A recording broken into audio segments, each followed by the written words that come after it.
merci et à demain. À demain. Je me tourne vers Hélène Frade qui nous a rejoint pour la revue de presse internationale. Hélène, on va commencer cette revue de presse avec la rencontre hier en marge du sommet du G20 en Chine entre Vladimir Poutine et Barack Obama qui se sont retrouvés pour un entretien autour de la Syrie. Malgré la mine renfermée qu'on le voit ce matin à la une du Wall Street Journal, le président américain a assuré avoir eu des discussions productives, je le cite, avec son homologue russe, qui a fait savoir pour sa part que tous deux n'étaient pas parvenus à s'entendre sur une cessation significative des hostilités, malgré un certain rapprochement de leurs positions.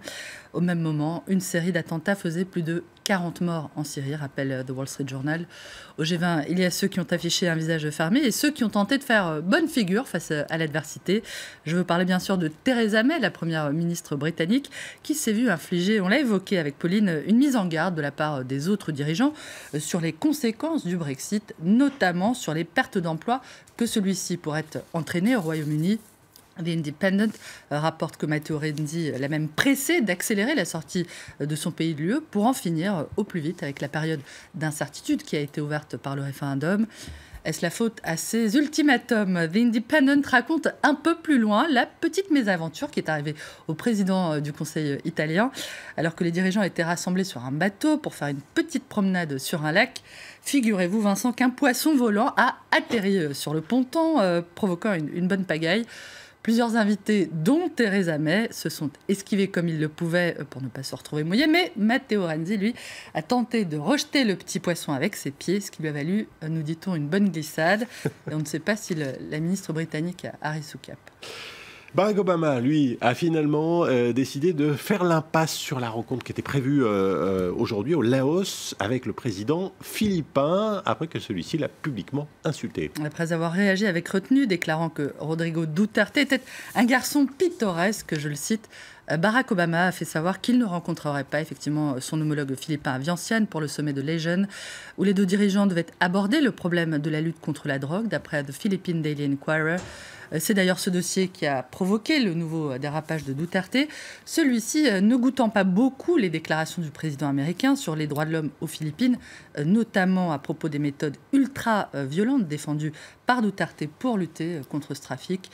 D'après The Washington Post, Rodrigo Duterte a présenté ce matin ses excuses à Barack Obama, déclarant dans un communiqué regretter l'annulation de leur rencontre et expliquant ces écarts de langage par des articles de presse, affirmant que le président américain lui ferait la leçon lors de leur rendez-vous attendu donc sur les exécutions extrajudiciaires.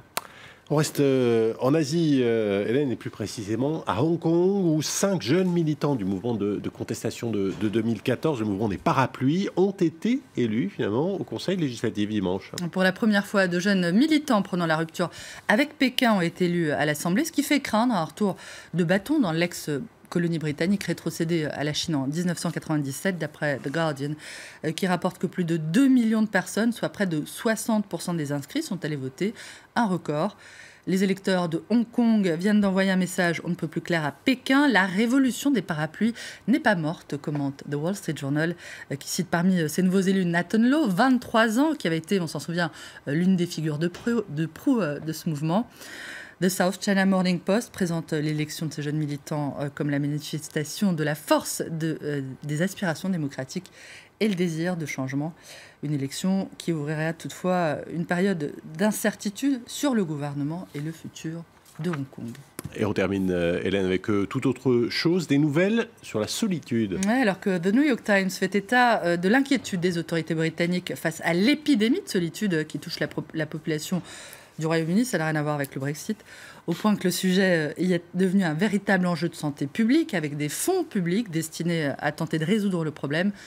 The Washington Post, Vincent, explique que certes, la solitude, c'est mauvais pour la santé, mais que c'est aussi ce qui a permis la survie de l'espèce humaine, dans la mesure où ce sont forcément les moments de solitude qui nous ont permis de comprendre l'importance des interactions sociales, comme savourer ce moment avec vous. Oh, c'est trop aimable. On en savourera d'autres demain. Rendez-vous est pris. Merci Hélène Frade pour la revue de presse internationale. 9h et bientôt 25 minutes ici à Paris. Dans un instant, la météo et puis un nouveau journal, nouvelle demi-heure d'information. Paris Direct continue donc. Continue les interactions sociales avec nous. Restez avec nous sur l'antenne de France 24.